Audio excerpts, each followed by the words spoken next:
Welcome to the Healer's Corner podcast with your hosts, Melissa Wiles and Maria Cerna. Tonight's a fun topic.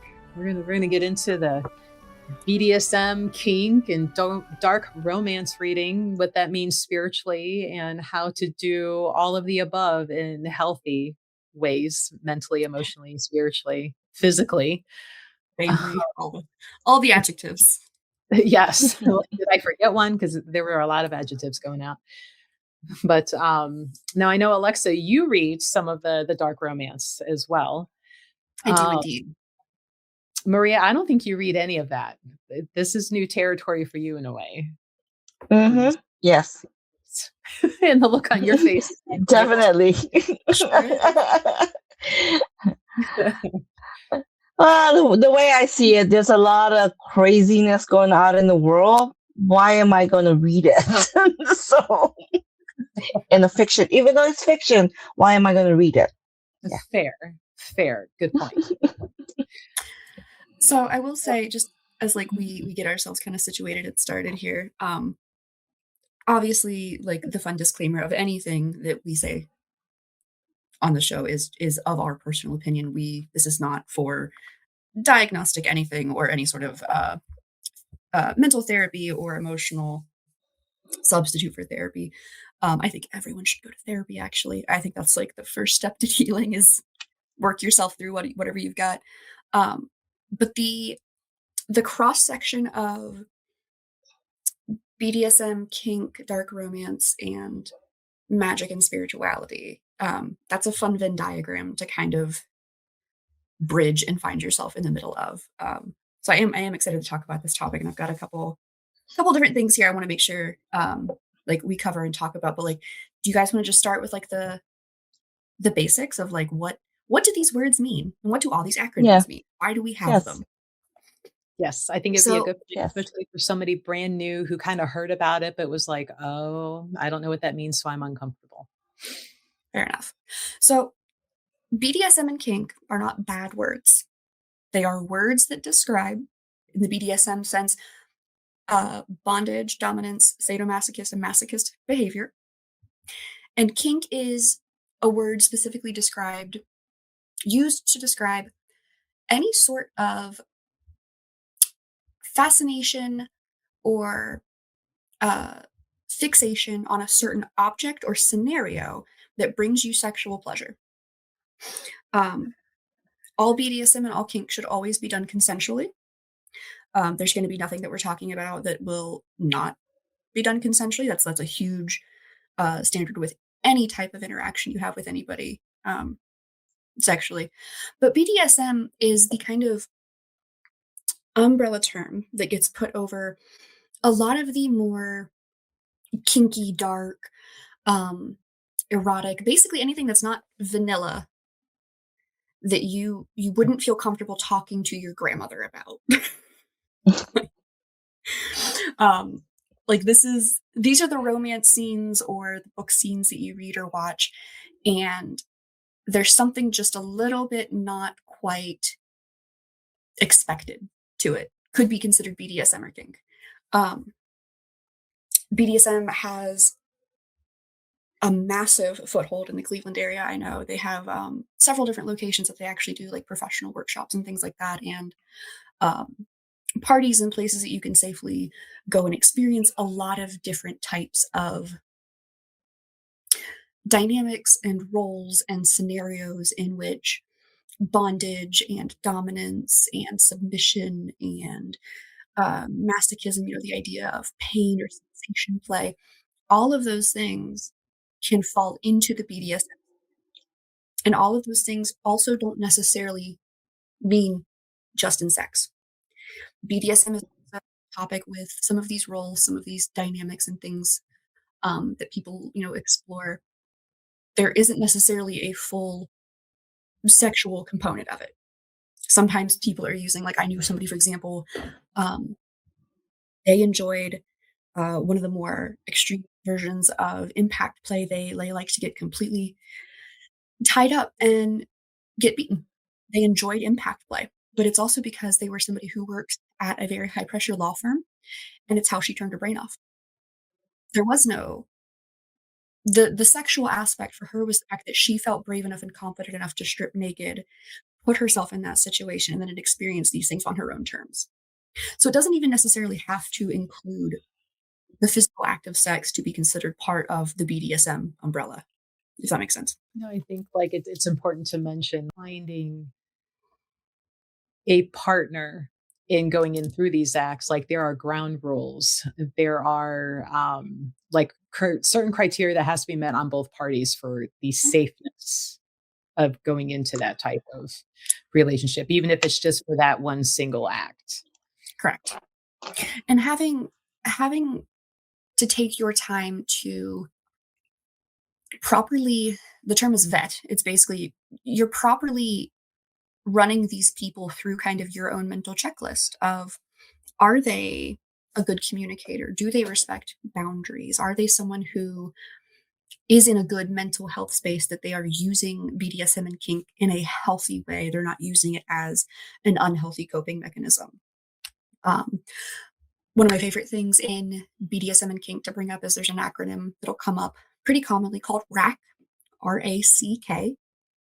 And RACK stands for Risk Aware Consensual Kink. And it's in the BDSM community there for a while. The entire operation was rung on what they called an SSC, which is safe, sane, and consensual. And the idea that any act that you do, regardless of how extreme on the spectrum it is or vanilla on the spectrum it is, any of those acts are supposed to be safe. You're supposed to have talked about potential hazards, risks, issues physically, both mentally, things like that. Well, inherently in BDSM, there's a lot of things that you can't necessarily completely remove the risk. For example, impact play is a big one. So impact play has a wide variety of different implications for both the receiver and the giver. Impact play basically just means you are somebody who either enjoys the sensation of spanking or caning or rods or paddles, or you're somebody that enjoys giving that to someone else and performing that act on someone else.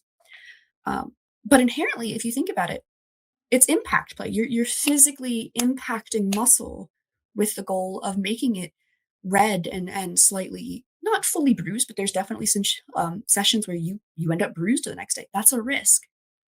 You're taking a calculated risk of going, okay, I'm aware that this is something I am doing consensually. I'm aware that I'm in good enough health to handle this type of physical endeavor on my body, but it's risk aware. It's not necessarily that we can take the risk out of that situation so much as it's risk aware. So anytime anybody does any sort of BDSM, kink, or even any sort of sexual interaction with anybody, being aware of the inherent risks of what you are doing. And not only risks in a physical sense, like biologically, of, are you somebody who, for example, takes blood thinners and has trouble clotting? Okay, you probably shouldn't be doing impact play because you could severely damage nerves and arteries in there, and you could severely prevent your body from healing properly. That's a risk that you're taking. It's a heightened risk for some people. There are risks in the mental sphere and the emotional sphere. BDSM and kink relies on pushing people to kind of the extreme end of their comfort. And when I say comfort, I don't mean unsafe. I just mean uncomfortable. There are going to be situations where you can simulate danger. You can simulate consensual non-consent play. There are lots of scenarios in which that is the particular goal of the session or the interaction with the people involved. But BDSM is a way for us as humans to get closer to the more extreme versions of certain sensations, the more extreme versions of fear, of danger, of complete out of controlness, that complete submission sensation of I'm not in control of what's going on here. But doing it in a safe and consensual environment that everybody's aware of. It's the same reason why people seek out horror movies. We watch horror movies because we want to get super close to the fear of, the axe murder or the haunting or whatever it is, but we're doing it safely. So our central nervous system has time to process and deal with oh, okay, this is a situation I'm in. How would I feel when I was in the situation? Can I relate to being that kind of scared?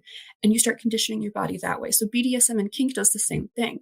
You are supposed to figure out where your baseline is and then figure, okay, what level of which area are you trying to push for? Are you wanting to get better at, taking orders or giving orders? Are you wanting to get better at certain dynamic play or um, even sort of like group play, solo play, all of these things? There's a level of risk awareness and there's a level of consent that has to be established. Um, I, of course, think safe, sane, and consensual is an awesome baseline and acronym, but I do enjoy that the BDSM and kink community focuses more on rack because it takes into accountability. You can't inherently take the risk out of everything. It's a good acronym. Because let's face it, things can happen. So have you thought it out? Now, if we wanted to take, as you mentioned, learning to get better at giving or taking orders, like how would we wrap this over into like a spiritual sense? So maybe somebody like wanting to lead a group of people, um, like in a spiritual class, like could you kind of equate it that way when it comes to spiritualism and spiritual healing? Definitely. There's the crossover there of the ultimate lessons and techniques and epiphanies that you can have while experiencing a BDSM scene or dynamic or a play session. Those are lessons and epiphanies and kind of realizations you can easily distill and take into day-to-day life. There are things I have learned from reading, from play sessions, from hanging, like actually doing sessions and scenes with people and things like that. There are things I have learned that I've even used in like an office setting because mentally the epiphany, for example, made sense. I understood what was going on a little bit more about the human behavior. So if spiritually it was something that you felt you wanted to kind of bridge the gap between your BDSM kink sexual practice and your spirituality practice, there's a couple ways you could kind of get yourself. First of all, there's no rules. You can obviously it's your religion, but a safe way to think about that is the idea of dominant and submissive. So dominant and submissive play is a pretty common thing you hear in the BDSM community. Dominant meaning somebody who is more in control of the situation. They're calling the shots. They're the one making the decisions. They're the one basically playing in the space. The submissive is the one that sets up the space for them. The submissive basically says, here are the things I like. Here are the things I don't like. Here's some things that could be okay to play with a little bit, whatever. And then they kind of turn the dom loose in a playground that they've created. And it's the dom's responsibility to play within those bounds and to kind of see, okay, what can we do here? How can I push you a little bit here? Are you like it or not? But that dominance and that submission is an excellent learning opportunity, especially if you want to connect with a higher power or a deity of some kind. The idea of submitting your will to a higher powers being, it feels inherently very Christian driven because that is a very, very common thread amongst most Judeo-Christian religions. And you see a little bit of it in the pagan and the witchcraft community. But there is that level of being willing to submit to something's higher power, something's will, the universe, the energy. It's inherently submitting to something out of your control. And there's a lot of magic practice that shows us that we can be in control of a lot of different aspects of ourselves and our life. And I would argue that a lot of people will be drawn to paganism and witchcraft and religions like that because the power and the autonomy is placed on you as the practitioner. If you would like to do something, if you would like to do the spell or affect the change, you have to do the work. It's not going to be given to you. Mm-hmm.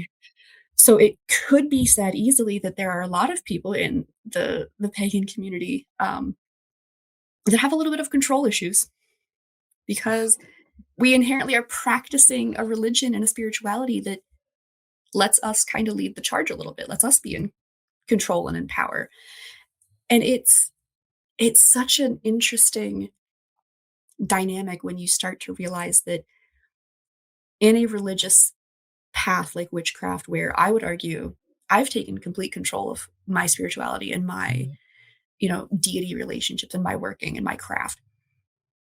But I have such a keen and detailed understanding of the forces in the world I have no control over. Mm-hmm. And what that means, I have to get comfortable giving up and realizing that, oh, I can't affect change. There are certain things that a spell won't even help. This isn't going to work. It's an excellent lesson to be able to kind of start giving yourself that context of what is in your control versus out of your control. And then it allows you to do it in a very safe way. And it allows you to do that in a way that you get to experience the very terrifying sensation of being completely out of control. But again, in an environment where you have the opportunity for your brain to go, oh, wait, we're totally safe. There's nothing here. Like it's uncomfortable, but it's not unsafe. Mhm. And I think uncomfortable is my favorite word with BDSM, because there's a lot of times if I'm talking to people about it or working with them, I usually tell them, if you're uncomfortable but safe, that's your learning opportunity. If you have reached a topic or a point or something where you're like, ooh, you start to get the cringe and the fur away, okay, that's your comfort level. If you're safe, if you're still in a safe environment with safe people, there's your learning opportunity. That's where you need to figure out, okay, what was I afraid of? What initially triggered that? So there can be that crossover between spirituality and kind of the BDSM and kink community. Another beautiful aspect of that community is the act of shibari. It's Japanese rope tying. It's a beautifully complicated, delightful practice of rigging and tying knots and rope patterns into the body to confer different levels of immobility. It can be, again, used in a sexual sense of it's a precursor or postcursor to whatever act you're doing. It can also just be a form of cathartic release for people. I was in preparation for this kind of topic. I was searching the dark recesses of Reddit just to see what the rest of the world was up to. Because I like Reddit for having a good sample population of what the rest of the community is up to in the world. I found a really interesting post, and I went and found her Instagram page too. Somebody who, as part of her shibari practice, specifically would use the ropes in spell work and would work the spell physically on her body as she was tying the rope. So in magic practice, there's a common use for a knot spell, for example, taking a long piece of string, twine, and you tie knots in it. And you kind of make this ladder of knots going up and down this chain as a way to concentrate and kind of bind your will and desire into that one goal. And she took that exact same process and then applied it to shibari. And then was able to use that as a way to say, okay, well, now I have a specific knot and rope setup that I like to use if somebody wants to do a releasing ceremony. Okay, we bind them all up in these ropes and we have this moment where you are bound, you're held in. And then we have the cathartic, energetic release of untying these binds and letting yourself be free. And it was a really amazing crossover between, again, a BDSM and kink. I won't say typical, but like shibari is a pretty common word you'll hear. It was just such an amazing crossover between the two worlds that I really liked. I was gonna say, in spellcasting, you'll hear it referred to as like cord magic, knot magic, Mm-hmm. the ladders and things like that. So pretty cool. I wouldn't have thought that with the shibari, but I'm like, makes perfect sense. Right. Like now I'm like, do I need to learn shibari? Because that's like an amazing tie-in of like an art craft and this beautiful, physical expression in a way to physically represent the energetic manifestation you're trying to embody. Well, and like looking around, like before we even were really plotting our dates and the breakdown of the conversation for the dates that we were doing this, I was kind of poking around and I had stumbled upon this Facebook page where they kind of give you quick videos of like how to do certain quick release knots or, how to Mhm, tie to certain objects. And in some of the full videos, like, by the time they were done, like, it was actually really pretty to look at because of the different color of ropes and how they were mhm. put on, and I'm like, "Well, that right there is almost just its own type of artwork." If Correct. you It's even craft. wanted to remove the whole, it's kink or BDSM, it's an artwork as Mhm, well, and, I was like, "Okay, so then the confidence given or learned by the person, who is learning to do this and then master it, then being able mhm, to teach somebody if they wanted. So it's like there's a confidence, you mhm, know, learning and experiencing. So if somebody was not very confident, but maybe had that interest, that could help them that way.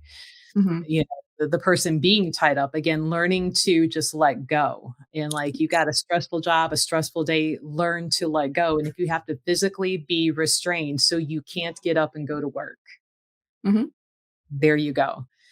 Because I'm like, ooh, this could be good all the way around in this topic. And that was a Yeah. really good, page. And I'm like, I'm just gonna end up following this anyway because just the artwork that was coming out of it.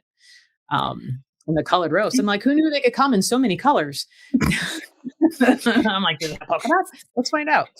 like, wait, so well, and if you think about it, there's a lot of things that, um, kind of certain scenarios in BDSM and kink communities that they work so well because they also rely on your basic biology. Compression therapy and, like, heavyweight compression, activates your parasympathetic nervous system. It calms you down. That's why they Mhm. have weighted blankets. It's why, um, a lot of times when younger kids have proprioception issues of like kind of not being able to really wind down at the end of the day, um, physical, just hand on small pressure therapy at the end of their day to Mhm. like bring them back to their body. We swaddle children and we swaddle babies and toddlers all nice and cozy because it confers safety. It confers that moment of, I'm okay here because something has me. And ideally it's something that is, trust and safety and um, a place where you can truly kind of not turn on your central nervous system and be on the lookout for any sort of threats. It gives your body those opportunities to experience those biological phenomena of, oh, I am safe. Oh, I am okay. I'm here. Um, while doing it in a day-to-day environment or like a typical environment. A lot of the and we'll talk about triggers as well when we talk about the dark romance side stuff of the book reading. Um, understanding your own psychological limits is so important. I Mhm. think it's important in your spiritual practice. I think it's important in um, your sexual practices. It's you have to be aware of what you are and are not capable of doing and what you are and are not comfortable doing. So this is no different how in like a magic and spiritual setting, I am not comfortable performing love spells on other people's behalves. I won't do it. That's a me personal decision. I've thought about it. I've journaled about it, had those moments. I've made that choice. That is still a valid form of practiced magic. That is still a valid form of content that you can make or do with someone if they're requesting it. Um, but because I know me personally, oh, that's not something I enjoy doing, I'm not going to dabble in that type of magic work. So BDSM and kink is the same way. If I know I'm not comfortable with degradation, if I already psychologically am like, wow, I get really bummed out if somebody says that they don't like me or they're sad at me, or um, I'm not going to go play in a space where that gets amplified and focused on. It can be used to, and I say it as in like the BDSM and like kink exploration, can be used to work on certain hurdles or roadblocks within yourself. But just because you have a hesitation or a boundary in place, or kind of something you're like, I don't have any interest in that. That doesn't mean you have to go work on that. That doesn't mean you have to go do that thing. Um, Much like with magical practices, just because they're available to you doesn't mean you have to partake in them. Sorry, I'm sitting here looking up the correct title because I know when we get to the dark romance, one of the questions I was going to ask you, let's we're gonna hop over there, was like, what was your last favorite dark romance book that you read? And I'm like, oh, let me make sure I speak my title properly because I was very sad when it was over. Maria, did you have any questions for Alexa in this part of our Well, conversation?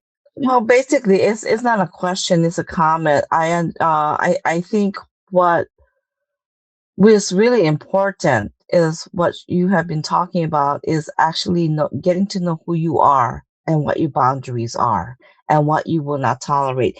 And for me as a practitioner, I see so many clients, they don't know. They have gone into the role of, okay, whatever comes, whatever happens. They may not be happy in it, but they don't realize that they do have the power by getting to know who they are, getting to be inside themselves, in their body, and understand what they will not tolerate, what their boundaries are, what they feel uncomfortable with. And I think that is very, very important. I don't, it doesn't have to be in that aspect of the topic, but it's just important in day-to-day life. I think energetically, Maria, I would love a scenario in which we could figure out how to get you to experience this. So I'll explain what I'm talking about here, and it's why I'm thinking energy work in you. In certain BDSM scenes, in certain role play sessions, things like that, there's something very commonly referred to as subspace and dom space. Mm-hmm. And what subspace is that moment when the person's conscious thoughts and ability to not they're still able to make decisions, but it is their entire frontal focus and their entire situational awareness has narrowed into just this sphere, just what's in front of me. They are no longer thinking about what they did today. They are no longer thinking about, oh my God, my knees hurt. They're not thinking about like, oh man, I got to go pick up Bobby at baseball practice tomorrow. They're just focused in the here and now in this room. And their goal, their orientation, their desire in that moment is usually directed by the Dom of in one aspect or another of here is your singular task. Because that's the other thing I love about BDSM that we'll talk about in a second too, of how easy some of these tasks are when you think about it versus how hard they end up being. But energetically, subspace is that kind of trance-like space that a lot of submissives will enter into where it's like a part of your brain shuts off. And dom space is kind of similar, but in the other way. It's that moment of you feel this overwhelming sense of protection and care and power because this person in front of you has given up so much of themselves to your care. Mm-hmm. And energetically, there's a huge shift in energy. And you can tell with BDSM and kink people, you can tell when someone's got bad energy. You can tell when someone's not right. There's, I actually think it would be really interesting, Maria, to have you walk through like a BDSM party just to kind of see what you feel in an ambient setting of like, I know I'd be so fascinated to see from that standpoint because I know you do energy work. Mm-hmm. Yeah, that would be actually interesting. It's a great energy to walk through and see what I pick up. Yeah, that would be very interesting. But yeah, there's definitely the energy crossover of when you're meeting new people and exploring new kinks or situations or different sexual activities.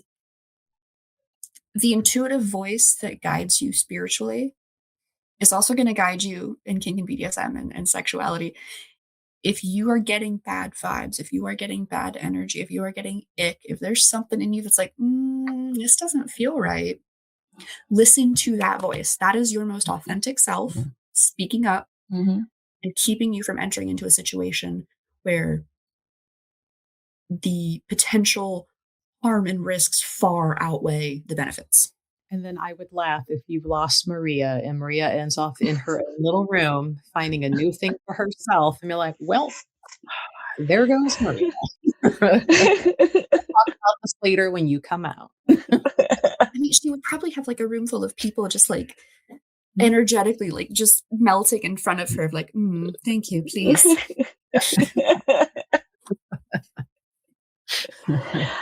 I do. When if I walk into a room and the energy is way too much, I will go to another room. I will like, no, okay. Well, I've even seen you do that in the shop too. Like if there have been like the random occasions where like the energy in the shop feels bad, or maybe like somebody comes in and shops and kind of leaves, an energetic funk behind you. There's a tangible difference when you walk through and actually have done the energetic clearing of like the shop space. Of all of a sudden, it's like, oh, okay, good, that's gone now. I can breathe. I can breathe now. I keep hoping to find Master Co's one CD that we used for the clearing of my old house. Like if that were on Apple Music, like I would just put that on once a day just to keep the store like cleansed and be like, Master Co, do your thing. Because who has a CD? Well, I have it on my phone, actually. Oh, I do. I do have it on my phone.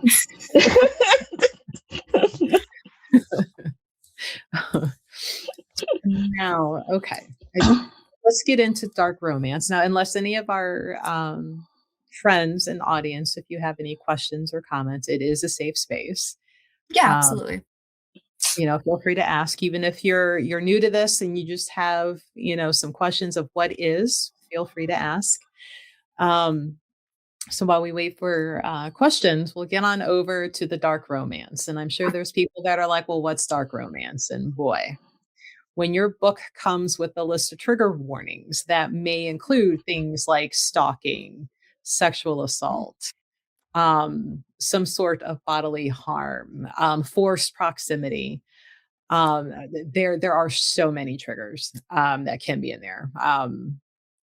And as Alexa and I were talking before we went live, do you treat it as like a menu of like, ooh, or are you like, oh? So the entire genre of dark romance is, I want you to think about romance as like as a typical book genre of, the kinds our mothers used to pick up from the pharmacy while they were waiting, and is rippling abs and some beautiful maiden in distress with her bodice torn asunder. Yes, all of those things. It's that, but it's then taken into an occult setting in some way. There's either some sort of magical element, there's some sort of criminal element, there is some sort of psychological wrongness to it in some capacity. It's the Hannibal Lecters of the world. A light end of what I would still consider a dark romance.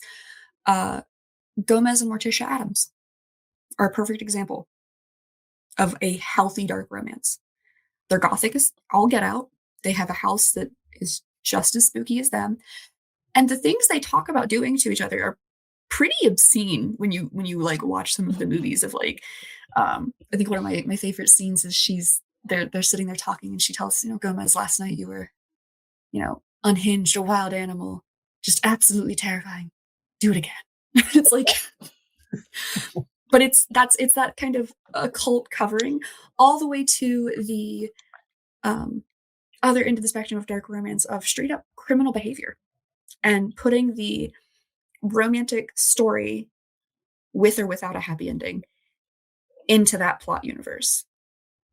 A lot of dark romance readers will have their specific like kink or trope that they're into. Like the mafia dark romance is a big one where your main Male characters are usually part of some big, wealthy mafia crime family. They are delightfully a shade of moral gray and ambiguity. So there's going to be features and characteristics about these men that are absolutely deplorable, but then also redeemable. There are certain things in here you can kind of find context where you're like, oh, well, maybe they were justified for killing that guy that one time, which is a buck wild sentence to say out loud in any normal setting. But it's a very common trope of, you know, these mafia men in power, used to crime, used to violence, and then, you know, our unsuspecting main character getting dropped into their laps, usually because they've been sold or given to them as a settlement for some sort of debt by a parent or guardian of some kind, is a pretty good common trope. And then it's the exploration of these two characters together. Another really good common dark romance is like the monster side of the dark romance. I know there's a couple books like that we have in the store of, oh, what's the big series that you have several of that have the Duskwalkers. Thank you. Yeah. I can remember the Walker part, I can remember the Dusk part.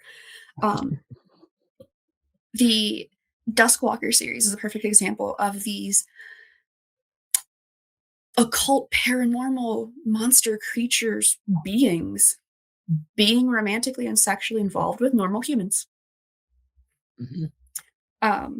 I particularly enjoy the monster side of dark romance because I think it speaks to a lot of our own shortcomings as people and how we view the idea of monster and monstrous behavior with ourselves. But with dark romances, you will also know that you've picked up a dark romance book if within the first couple of pages, they'll have a trigger list.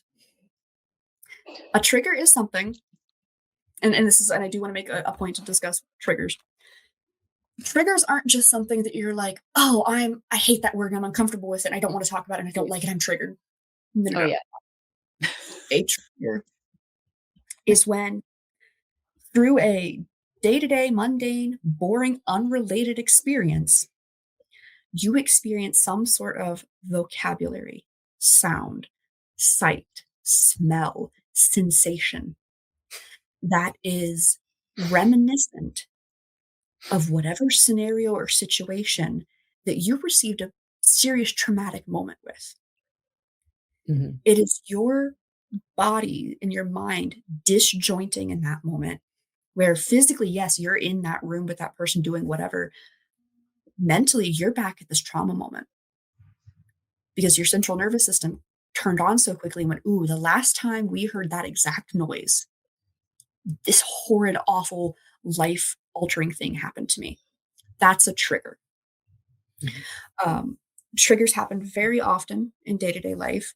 Learning how to navigate your own and navigate other people's triggers is a huge part of BDSM and kink dynamic. But those trigger warnings in the front of those romance books are there for a reason. If you are someone who has experienced, issues with stalking, you've been stalked before, that's a horrifying experience. It's extremely isolating, and it's this invasion of privacy, and it's all-consuming worry.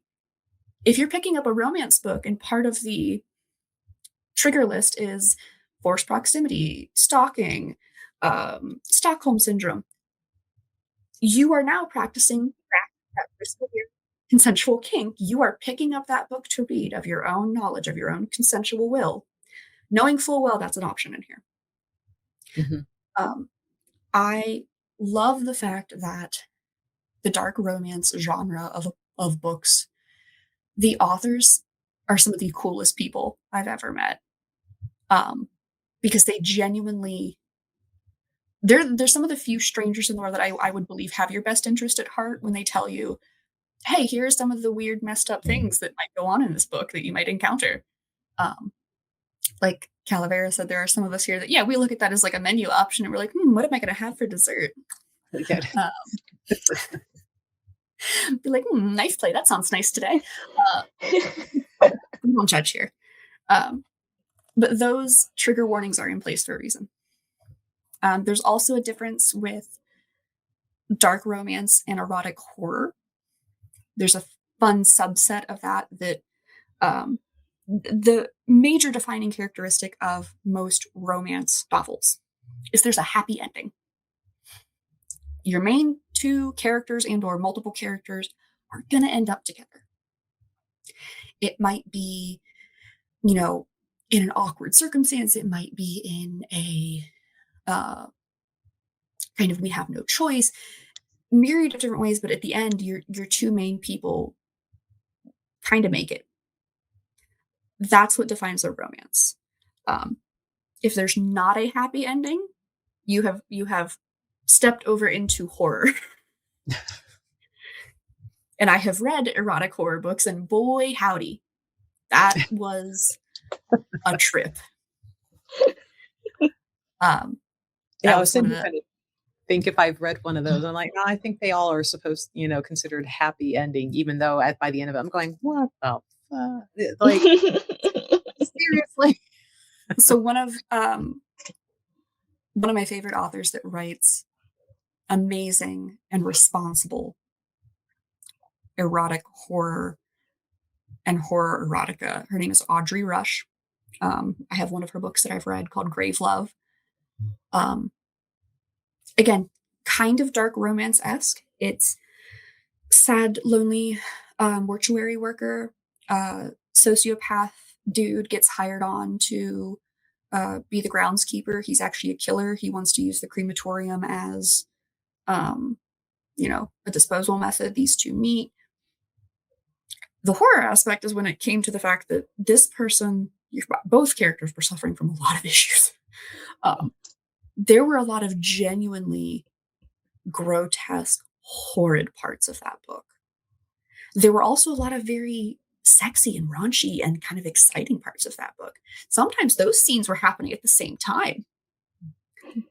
And that level of conflicting sensation, conflicting images and thoughts and emotions together, I think is why like dark romance, BDSM, and kink has always been such a popular topic.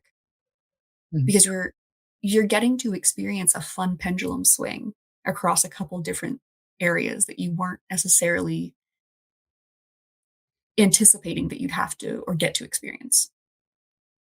I say all of the above. Like if you are willing to try safely, like you will learn so much about yourself and possibly watch yourself change as you're experiencing and learning and be like, you know what, I really thought I would have a problem doing that, but actually I like it. Or, I felt better doing it this way than that way. I learn about a lot of what I will not read and can't even remotely enjoy. Necromancy, not my thing. Digging up dead bodies and not my thing. Wait, necromancy or necrophilia? Well, necrophilia. Yeah. There you go. Good. Okay, I was gonna say, like, if you want to raise the dead, that's a form of recycling at that point. If I could raise the dead, I would bring back Peter Steele in an instant. You're gonna hate me when I ask you who that is. We're done here. I'll just excuse myself. He was the lead singer of Typo Negative. And probably Robin Williams and maybe Betty White. Yeah. My three favorite people. Then I'm like, do I bring back Hawaiian Grandma and Dawn and of course Sandy? Probably, but they would probably go running and be like, now we enjoy it too much over here. But if we're going to stick on the kink and romance and hey, that was pretty, probably Peter Steele. Okay. But then we'd have to figure out how to make him nice and pretty again and not. So necromancy is fine. Yeah. Necrophilia is not. Necrophilia is not. And again, it's not okay because that dead body can't consent. Cannot make it more apparent than that. Yeah. And I learned this because I wanted to read a retelling of The Nightmare Before Christmas. And let me tell you, Jack was a live, living boy man who necrophilia was his thing. So like in the very beginning, he's digging up bodies, taking them home, having his fun. And at first I'm like, we'll keep going a little bit. Okay. But where I cut it off was the Sally character. She too was alive. She's not at all. Under the doctor's care and his assistant, and they would literally cut pieces of her off and stitch them back on while raping her. And that smile that she gets is because they cut her mouth and force her into oral. And I'm like, you know what? We're done. Mhm. We are not going to. I found a line that I cannot read and do and even remotely go, ooh, but okay. That was a hard no for me. But that's Um, healthy though, because that's something that you took it upon yourself to figure out where in the sand is my line drawn. You did it safely. You understood that, like, hey, I'm reading something that's going to talk on a really like not okay topic of sleeping with dead bodies and defiling graves. Um, that was you practiced risk aware consensual kink. You picked up a book knowing full aware, okay, I might read about these topics. Hey, I tried it. Turns out not for me. No, thank you. yeah. And that's the other thing with BDSM and kink I love is that so many people are afraid to dabble and try it because they think that like, oh, if I'm not, doming somebody and doing this or, being the perfect submissive, I'm doing it wrong. Like it can start small. It doesn't have to be a whole lifestyle change. There are definitely people that live a 24/7 lifestyle, which I think is a fine way to live. There are also people that like this is just kind of like a casual thing that they're like, ooh, we have Friday night off. Let's get a little crazy. Mm. Both are valid expressions of BDSM and kink practice.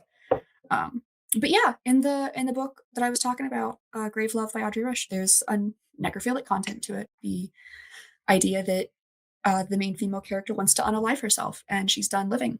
And she and the serial killer make an agreement that she'll show him how to use the furnace at the mortuary. And in the end, he gets to kill her. And in the meantime, she deals with these psychological issues of, everything else she's going through. So there are ways to test your limits without even involving other people. And I think romance books, especially dark romance, is an excellent way to do that because it lets you taste, test, and sample an environment, an idea, a kink, a feeling, an emotion, a situation, a scenario, a person. It allows you to experience it through the act of empathy and kind of putting yourself in that scenario and imagining how would I feel in this scenario and what sensations would I be going through. And doing it from the safety of your own couch. Mm-hmm. And I think everybody should read more books anyway. But I think dark romance is an excellent way for people to finally kind of have those conversations with themselves of, oh, well, how do I feel about that? Mm-hmm. Because there's a lot of things in the BDSM and kink world that there are very few things that are off the table. Getting comfortable expressing your likes and dislikes is important and doing it responsibly. Because that's one thing I don't ever tolerate. Any sort of gatekeeping behavior, of course, but any sort of kink shaming behavior. Mm-hmm. Shame inherently is a topic that we've talked about this entire series that we've talked about, sex and sexual healing. Shame comes up all the time. It is not your place to judge what someone else wants to get up to. If they're doing it consensually, and by consensually I mean with other consenting adults, Mm-hmm. who cares? Because you don't have to participate. You have to be aware that it happens in the world and you might not necessarily be comfortable participating in it or even watching it. That's fine. It still has a right to exist in the world. So I always like to remind people the thing I like to tell people is we don't yuck other people's yum. Because everybody everywhere has that yum list, the thing of things that are like, man, this just does it for me. I like this. I like my men like this. I like my women like this. I like, enjoy this type of thing. This is the behavior I like. Oh my God, you put them in heels. I'm done. They have that yum list. Mm-hmm. Everybody also has the yuck list. You're aware if you're like, Even if I was offered money, I would not dabble in this type of play or dynamic or scene. It doesn't mean you get to say gross to someone else. You have to respect their autonomy and their choices. Like one of the more extreme ends of that I usually use in examples when I'm talking to newbies or people that are trying to like get more comfortable in being submissive or like talking about what they like, is scat and urine play, feces play. There is a valid subset of BDSM and kink in the world that deals with fecal matter, bowel movements, urine, bladder content, absolutely valid forms of expression and self-expression. You have to make a conscious choice if that's something you would participate in. From a biological standpoint, I made the choice of like, actually, I'm not comfortable participating in that. If I had a partner that they're like, man, this is definitely what I want to do, I would say, that's great for you. I can't do that with you. So you're going to have to go find someone else to do that with. And it's not necessarily about thinking about the grossest, weirdest, wildest thing that could possibly be out there, but it is about learning to speak up about the things that you're like, hey, this is a hard no for me. I think that level of it's kind of self-trigger warnings, basically. Like, here are the things I don't like. Here are the things I don't touch. It gives you a sense too, once you realize that and you understand it about, it's like that self empowerment and knowing that you can say no and that it's going to be respected and that, it's safe to say no or to be like, maybe try. But if I call it, if I give that word, we're done, and So knowing that respect that. one of my favorite paradigms to use anytime I'm doing kink, BDSM, even if I'm still trying to get to know someone and get familiar with what they like and don't like and what they're into and not into, I use a stoplight system. And what a stoplight system does is it uses red, yellow, and green. But any point in time during an interaction, a conversation, a session, play, whatever, I would ask you for a color. And one of your answers would be red, yellow, or green. If you answer green, it means I like what you're doing. I'm totally okay. I'm into this. I'm on board. Keep going. Don't stop. Green means go. Yellow, you have to establish, what does yellow mean? I like to say that yellow sometimes can mean, hey, slow down. I need to take a breath. Yellow can mean, I need to switch positions. I'm no longer physically comfortable. Yellow can also mean, I want to say yes, but I don't know how. Yellow is I want to, but I can't hesitate. Yellow means I'm hesitating about something. Red means I'm done. Red means stop. These are called safe words. Safe words are fantastic. I love safe words. I think safe words should be implemented in a myriad of different places. But the stoplight paradigm, one, it's easy to remember and it's easy to associate because everyone knows what a stoplight looks like. Everyone knows red, yellow, green. But it gives you the opportunity to kind of arm someone with the tools to explicitly tell you yes or no without having yes or no. Because there are some people that genuinely do struggle with those words. They feel the physical and emotional block to being able to say no to something or yes to something.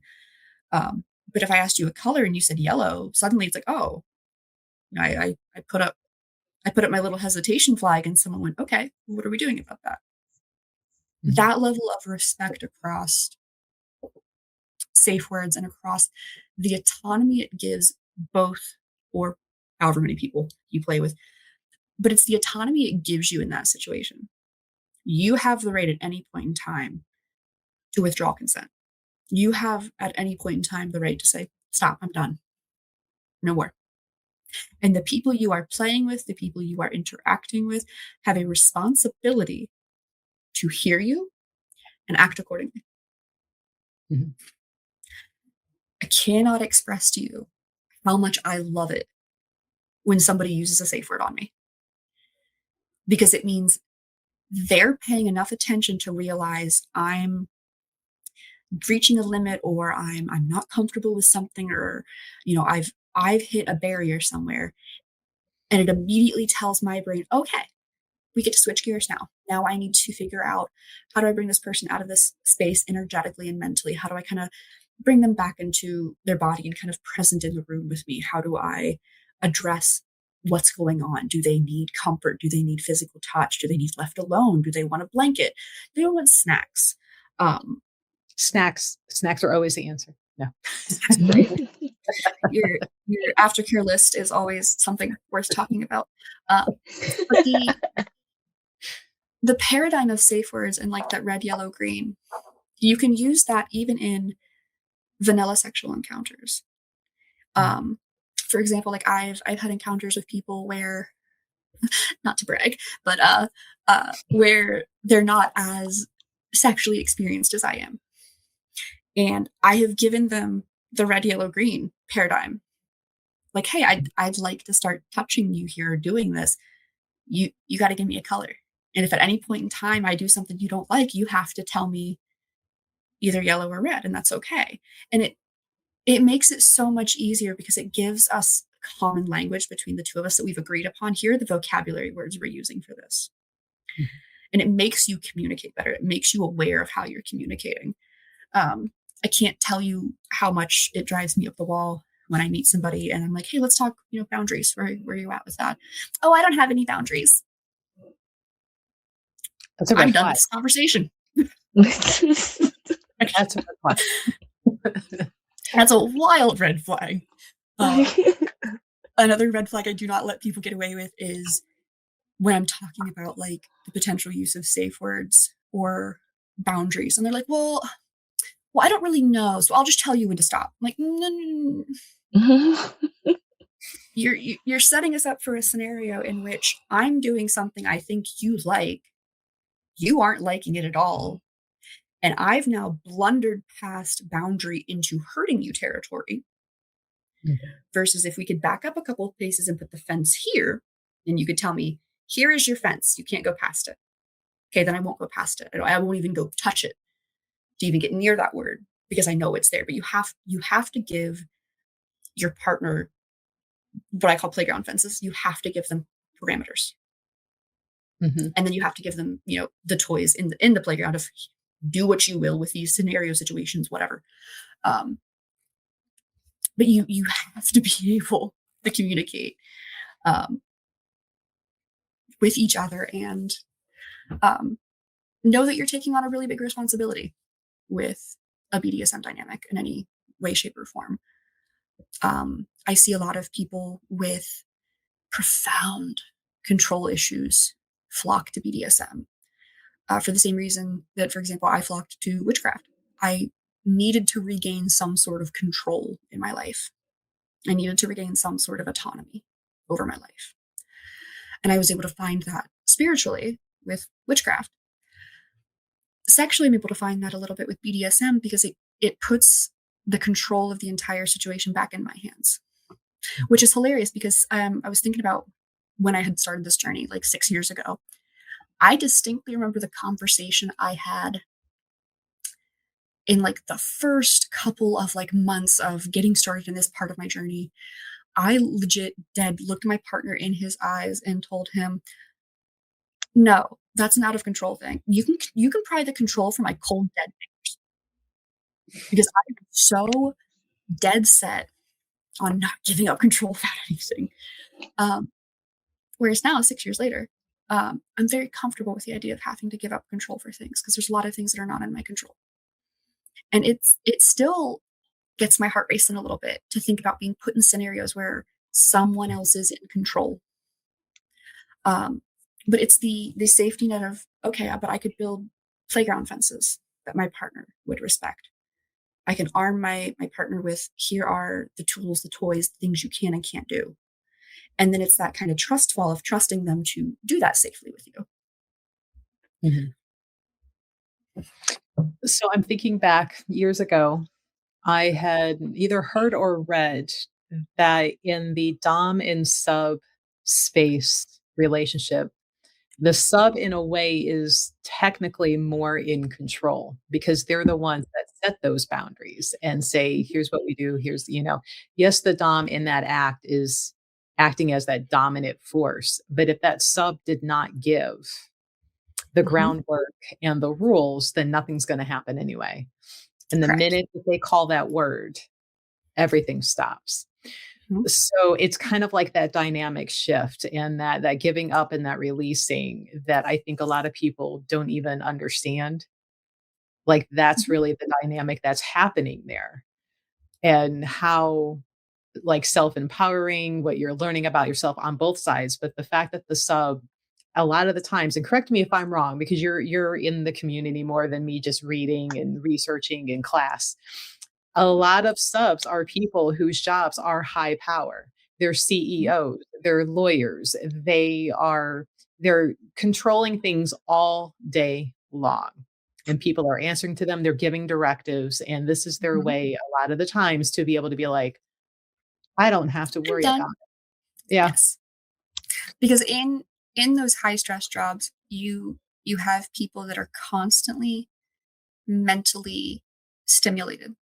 They're constantly thinking, they're aware, they're strategizing, they're planning, they're dealing with pushback, combatants. They're mentally and emotionally doing acrobatic rings just the whole day. Mhm. And you see a lot of that um, switch where we see a lot of high power people, again, lawyers, doctors, people that, run Fortune CEO, 500 companies or whatever. They enjoy the catharsis of going, I don't have to think right now. All I have to do is what this person in front of me says. And that's it. There's a simplicity and it's beautiful. Um, I will tell you a very interesting sensation because it was one of the first scenarios where I had that sensation of giving up power a little bit. Of all places, though, it was in a yoga class because I had never taken like an organized class for workouts before. And where I'm in this workout class, here we're doing, and our yoga instructor is just constantly making us do, you know, chaturangas. It's just this up, down, downward dog flow again and again and again. And I know my muscles are burning and I am sweating. And I found myself in that moment, just like, and she's walking around the room, and I'm trying to pay attention to where she's walking so I can listen and hear if she's going to tell us to do a different type of move with our body. And my muscles are burning, and all I can do is breathe. And she's telling us, breathe in, breathe out. And I'm doing it on her cue. And at the end of that day, when I kind of got home, I realized, like, oh, that's that's what that submission feels like. It's that idea that somebody else calls the shots. Somebody else tells you, do this, touch this, wear this, whatever. And all you have to do is comply. Mhm. All you have to do is follow that order. And there's a very freeing sensation that you can get when you find yourself in situations like that. And it's cathartic for people that are in that more type A hyper stress day-to-day life. Um, One of my favorite ways to take care of potential partners, if I know that they've been strung out or had like bad day or something like that, I make the decisions for them. I decide, well, let's do this for dinner instead. I don't just go, oh, where do you want to go? What do you want to do? Yes, it's nice to be deferred to. Breakthrough as well. Yeah. And again, yoga was an interesting breakthrough because it was, I'm physically engaged. I'm sweating. I'm short of breath. I'm at my limits. And this tiny little lady in tights is telling me to breathe in, breathe out. Like, um, but my favorite way to take care of some of my partners who I know if they've had strung out days or stressful days where they've been mentally on, it's a lot of burden to ask someone, Maria, where did you want to go to dinner? Okay, well now the entire decision is on Maria's plate. Mhm. It's her. I've given her the burden of deciding where are the three of us all going to eat tonight. That's a lot of responsibility. Maybe Maria doesn't want to make that choice. Maybe she doesn't know enough about either of our palates to be able to safely say, let's do Italian over Mexican. Or maybe she's just tired because she's been asked questions all day and she's like, I'm done making decisions and being responsible for people. Mhm. So in a situation like that, if Maria had come and said, oh my God, I've had this strung out day, she's been texting me how bad her day was. If Maria came home to me, I would go, hey, so I went ahead and put the lasagna in the oven. Italian okay with you? I've made the choice for you. I made the decision for you. And I'm just Maria's now like, checking in to make sure you agree with it so you can get on with whatever it is you need to do to finish decompressing. That's what DOMs do. DOMs take those little choices out of your way. You don't have to think about it. It's not necessarily thinking that someone is incapable of making those choices. It's recognizing that it takes a lot of mental effort to be responsible and to make decisions and hold the consequences for those decisions. And you can remove that responsibility and that burden from someone for a little while. especially after That's a whole day of doing it, and then here comes yes, yet another request, right? correct. And I think that's why the dark romance heavily dom in a lot of these books, be it a monster, be it, some sort of A, very a mafia moralistic, king. right. Um, I think that's why a lot of these, stay at home parents with kids and after school practice and plays and, the fantasy of having somebody else who can make other decisions for you besides coming in and like demanding something else, even if it's as simple as what's for dinner, you know? Mhm. Um, because, if you look at it from just a strict psychological standpoint, man, these books are nothing but red flags. And if these Oh my people were gosh, real, yes. this would be true crime documentary. Like, Oh my goodness. Yeah, no, the only thing that's keeping these books from a Criminal Minds episode is that all of your main male characters are good looking and rich. That's the only thing. yeah, You remove both of those factors and suddenly you're like, no, if you cornered me in a, you know, busy bar's bathroom and tried to like make out with me while somebody was no, Rose, get away from me. But like, you do it in like a mafia romance or like this amazing true crime type thing where you're like, ooh, we're both these hardened criminals. Then it's like, ooh, this is sexy, like page turner. All right, what's gonna happen next? I'm gonna do it in the bathroom. right.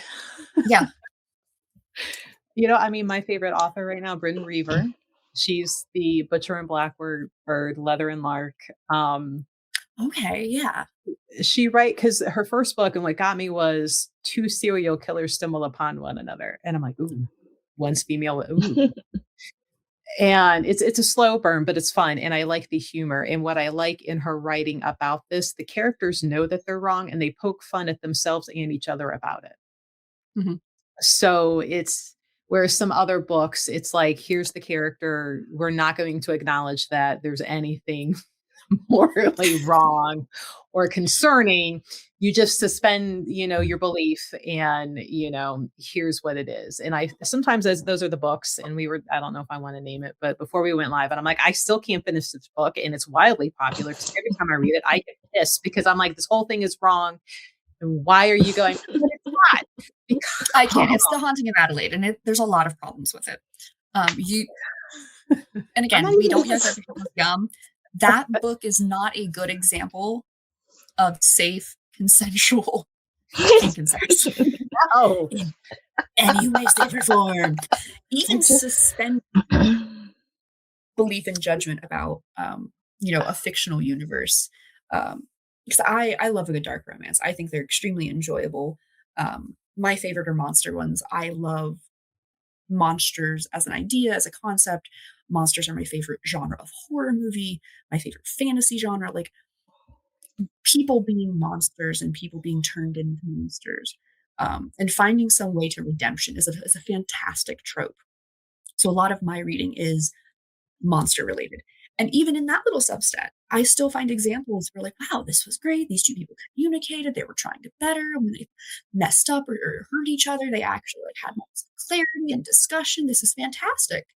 And then I have other ones where I'm like, no, this is actually this bad. Yeah.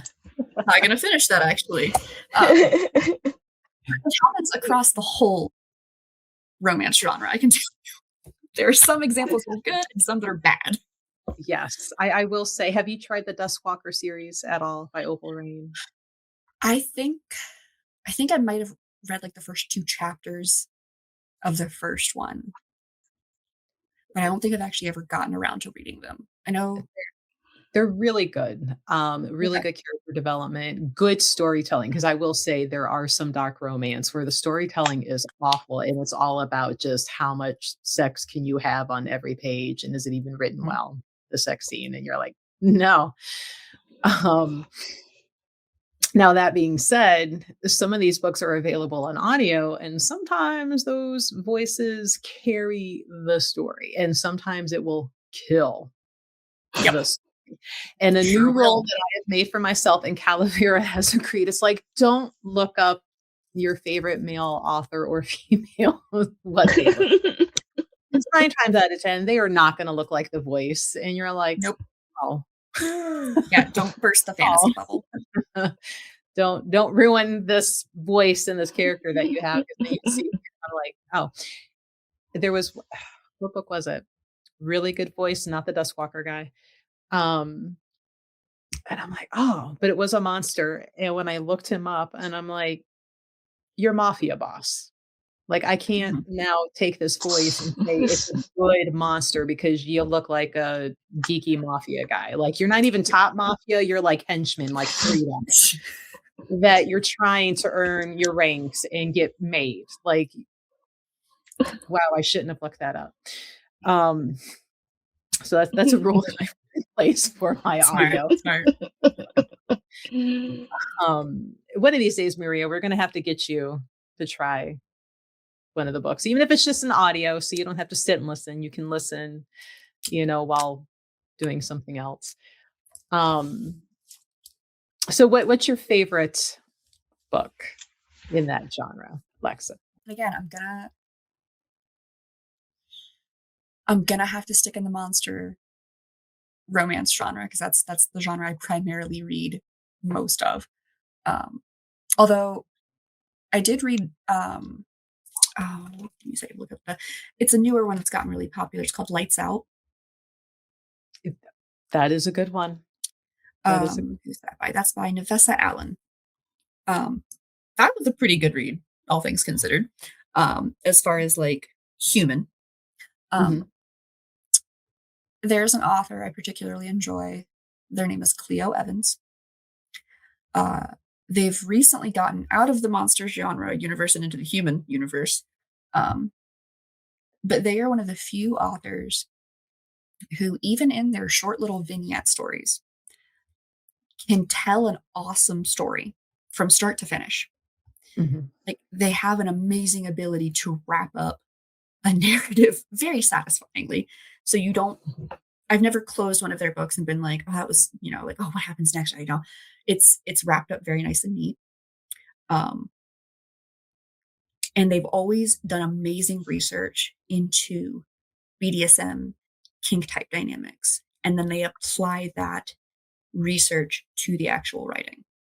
So they're showing very healthy examples of all these different types of dynamics out in the world. Particularly, like I said, anything that Cleo Evans writes, I would happily read um, in a heartbeat. And then my other go to is Tiffany Roberts. I've heard Um, her name, but I haven't read anything by her yet. so Tiffany Roberts is actually it's a pen name that a husband and wife pair actually use. The wife is Tiffany and the husband's Robert, which is wild. When I learned that, I was like, oh, this is interesting. They have an Infinite City series, which is very sci-fi, very futuristic. The gray guys. This one's kind of a assassin for hire, but he only kills the bad guys. This one, runs computer hacking and corporate espionage, but only for really bad people. Like the morally gray area of like you're still breaking the law, but at least good people aren't suffering for it. Um, Excellent storytelling. And the sex scenes are fantastic. Both of those authors also write realistically believable sex scenes. Because boy howdy, I have read some of the ones where they will use every word in the English language but penis. My God, his member, his sword, his appendage, his phalescence. And I'm like, stop. Sometimes synonyms aren't your friend. What Yeah, about you?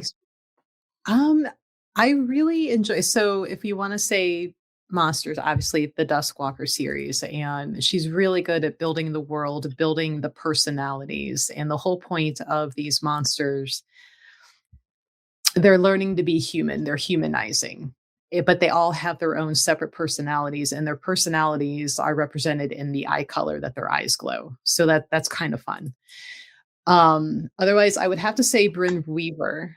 And I think my favorite out of hers, there was the tourist season, which is a spinoff from the first book, because the serial killer female in the first book helps rescue the girl that's in tourist season, and like she remembers and pays homage for that. Which is funny though, in the first book, the serial killer, she is way more well known, and it's kind of because she's got an eyeball thing, and that's one of the trigger warning, like eyeballs, that she takes the eyes out of the people, that these men that she's killing, and she makes these big spider web looking things, and and everybody's still trying to figure out. She's like, how dumb can you guys be? Like, seriously. But in tourist season, it's this woman that's been rescued from yet another killer that the two main are going in after, because they make it's like a yearly thing of how many people, who can they kill first, because then they win the bet. And she's rescued, and she's going off and doing her own thing, and then here comes this other guy who has his own vendetta, but the humor that's in there for what's going on, like, because like he'll stalk her, and he finds this other guy like being a douchebag, and so he'll kill him, and then she'll show up and like she's carrying the head. She's like, what are you doing here?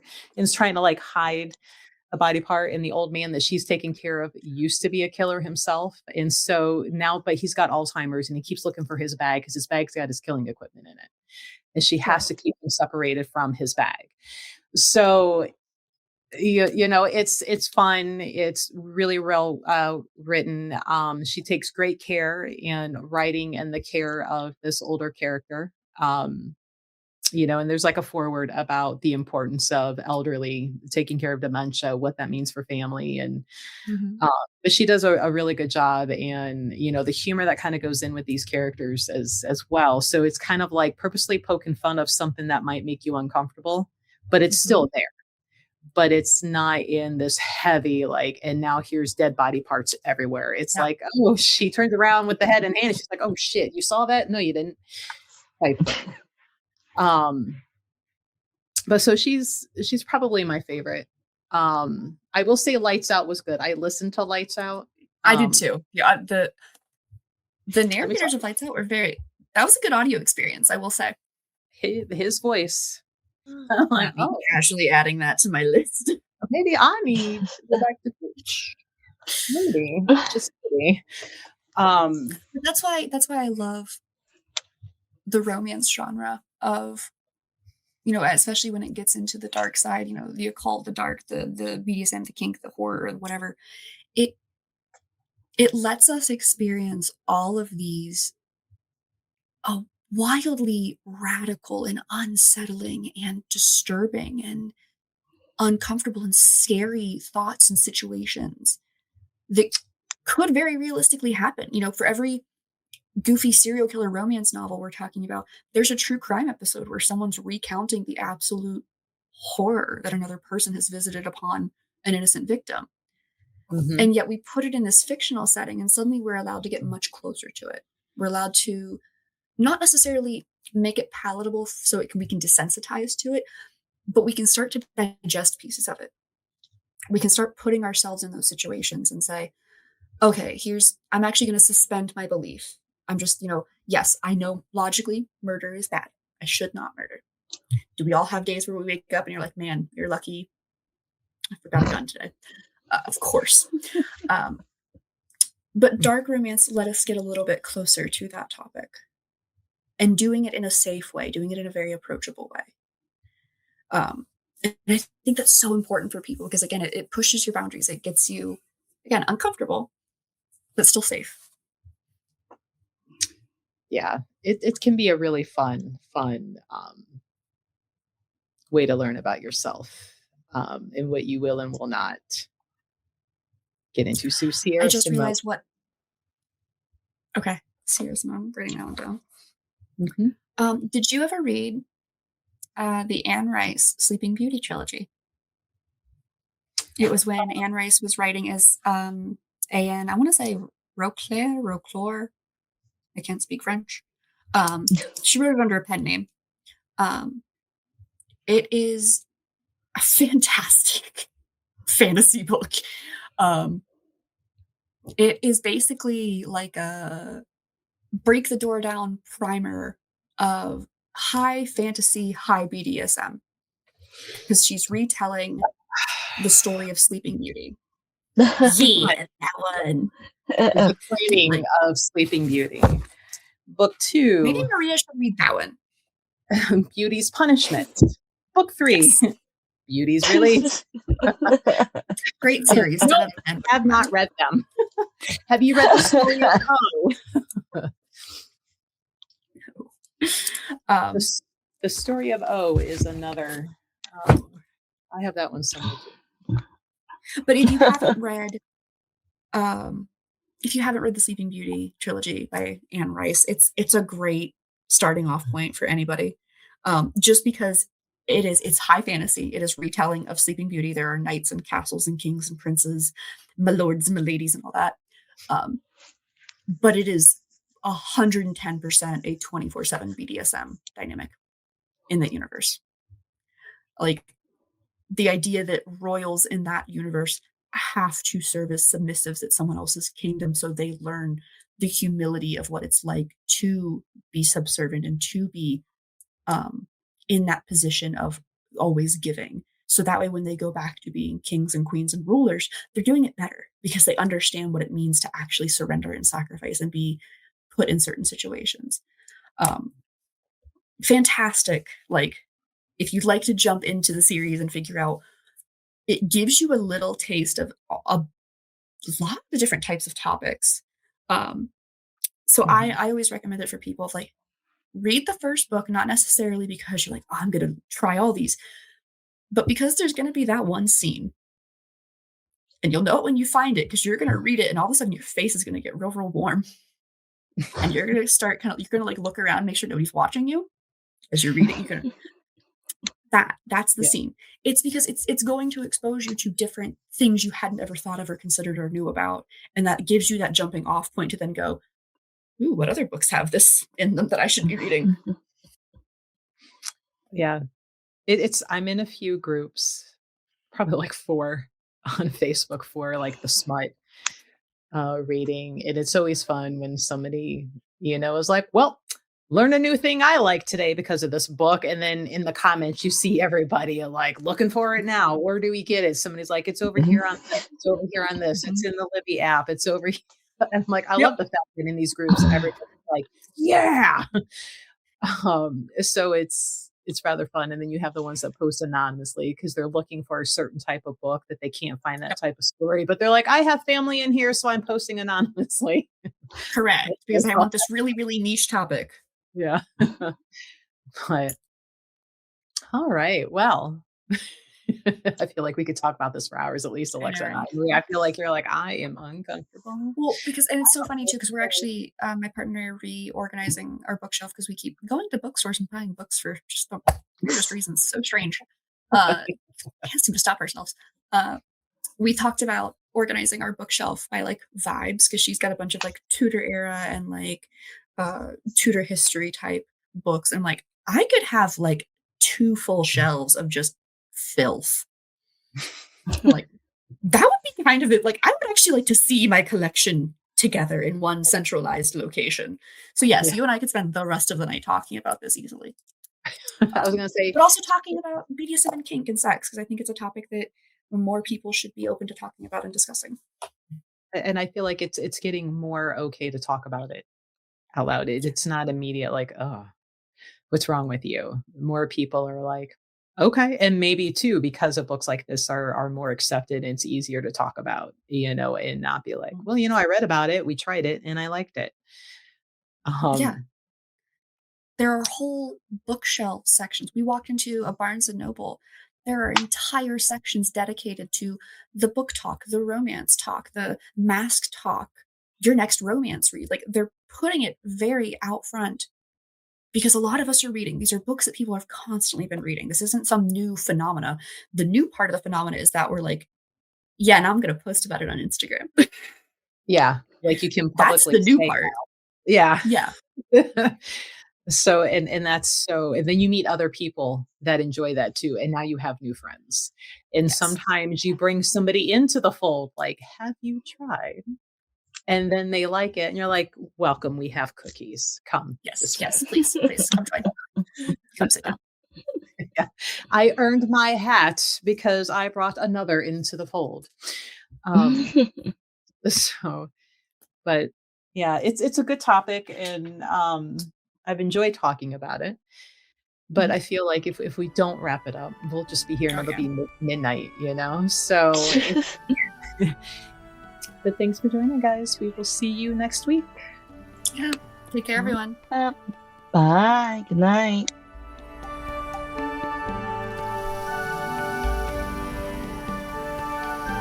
Thank you for listening to the Healer's Corner podcast.